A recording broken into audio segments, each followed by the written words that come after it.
The rise of the tiny Mexican meteor. Isaac Del Toro is the kind of pro cyclist who we weren't prepared for, let's be honest. One moment he was just a kid from Ensenada doing local climbs.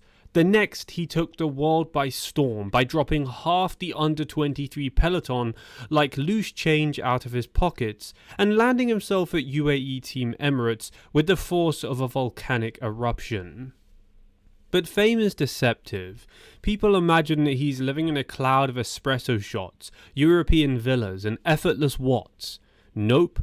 Del Toro's life, especially inside UAE's ultra-structured training ecosystem, is a stew of discipline, ridiculous altitude routines, intensely controlled diet cycles, and more stretching than an Olympic gymnast with back problems. Yes, he's a prodigy, but a prodigy or not, UAE doesn't let anyone slide. Their training is a religion, with heart rate monitors instead of priests. Today we're going to be looking at a full day in the life of Isaac Del Toro based on the research that I have done, walking you through his morning routines, training structures, habits, nutrition, recovery, and every bizarrely specific UAE protocol that seems designed by a team of Swiss physicists rather than cycling coaches. And because this is Isaac, a rider who seems half human and half unstable nuclear reactor, we're doing it with sarcasm, affection, and a healthy sprinkle of how on earth is this actually sustainable? A morning in the life of a future Grand Tour star. To understand Del Toro, you have to start where his day begins, not on the bike, but in the metrics. 5:30 a.m., the standard UAE wake up. Yes, 5:30 to 5:50. Why not 6 flat? Well, because that's not normal. UAE Team Emirates isn't normal. Waking up at 5:50 means he's up before sunrise, before the heat in Spain kicks in, and before any rival even begins contemplating their breakfast. His first action of the day, well, it's not stretching, it's not breakfast, and it's not meditation. Actually, it's checking his resting heart rate on a Whoop strap. Because if the number is too high, then his coach will call him before he brushes his teeth. UAE's monitoring is famously intense. Riders' sleep cycles, RHR, HRV, respiration rates, everything is logged. If he sleeps weirdly, the team knows. If he twitches wrong at 2 a.m, someone in Dubai probably gets a notification on their phone. So Isaac rolls out of bed, sees his score is an acceptable green zone, and sighs in relief that today's training ride won't be replaced with a lecture about recovery. At 6 a.m, the hydration ritual begins.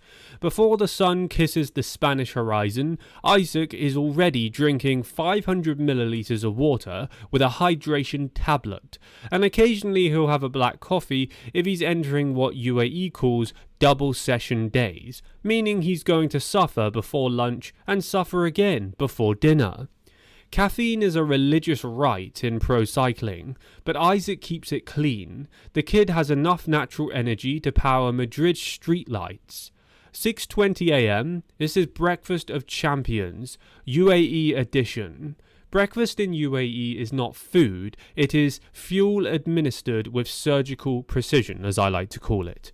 A typical Isaac Del Toro morning plate could be porridge with honey, which is the UAE classic, Greek yogurt for protein, a banana because potassium protects against cramps and existential dread, a perfectly measured 50 grams of berries because antioxidants or something like that, a small omelette, eggs equal recovery protein, and espresso one of the day.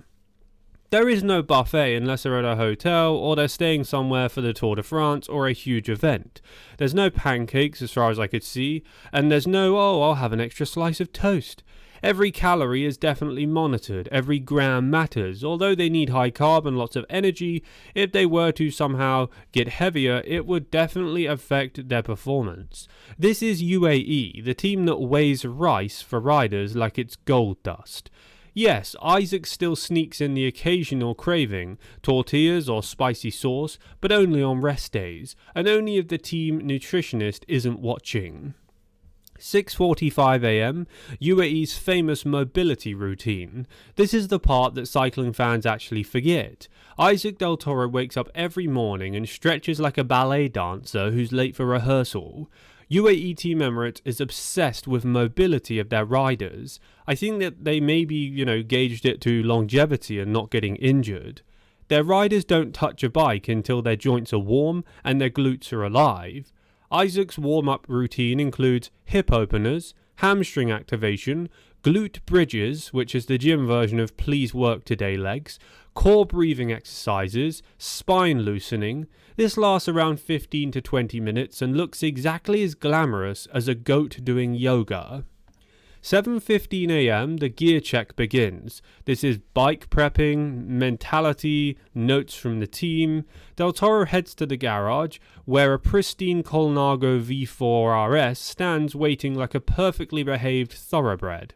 Isaac does not actually wrench on his bike. UAE's mechanics already did everything, but he pretends to check a few bolts just to feel involved. Then comes the pre-ride ritual. Load the route into his bike computer, add gels to the pockets, 2 to 5 depending on the session length, apply sunscreen, yes, even if it's cloudy, even if it's 7 a.m. Put on a heart rate strap, which is mandatory for the team, put on training kit, clip in, and off he goes. The training sessions that will turn Isaac into a tour monster. This is the part that fans think they understand. They do not. Training for UAE is a world of suffering disguised as development. Isaac Del Toro is young, so they do not want to turn him into a burned out Watt zombie just yet. But they do want him to become the next Pogacar slayer, if possible, in the next 5 to 10 years. So his training plan is a hybrid of that. High volume, controlled intensity, technical skills, UAE magic intervals. Let's break down a typical Isaac Del Toro day based on what I can find. The morning ride is the big session of the day. It's around 6 to 8 o'clock in the morning, and it's endurance zone 2, 2.5 to 3 hours. Like almost every UAE rider except Tadej, I do what I want Pogacar, Del Toro spends much of his early season in zone 2 endurance. So what this means, it's a steady pace, low heart rate, conversational tempo, no hero antics, no Instagram sprints, no attacking imaginary riders on climbs. This is boring, but this is necessary. This is a foundation that will make Isaac last 21 days in the Grand Tour, one day. On these rides, he may climb moderately, cruise, practice cadence, or stay aerodynamic on the flats. Isaac is small and light, but staying aero is still crucial. UAE drills this into their riders until they look like folded lawn chairs on the bike. Mid-ride snack protocol. At 90 minutes, UAE requires riders to eat. Non-negotiable. Isaac pulls out a rice cake, a gel, or a bar. UAE's rules: don't eat, don't finish, don't win. So Isaac eats. 11:30 a.m. they return home, quick shower and recovery drink. Post-ride, Isaac is instructed to slam a recovery mix within 20 minutes. This recovery mix can contain 20 to 30 grams of whey protein, loads of electrolytes, lots of carbohydrates, and fluids galore.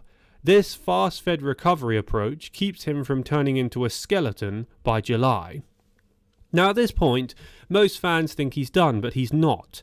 1 p.m. he has lunch. Now this is pretty interesting. UAE's lunch is large but calculated.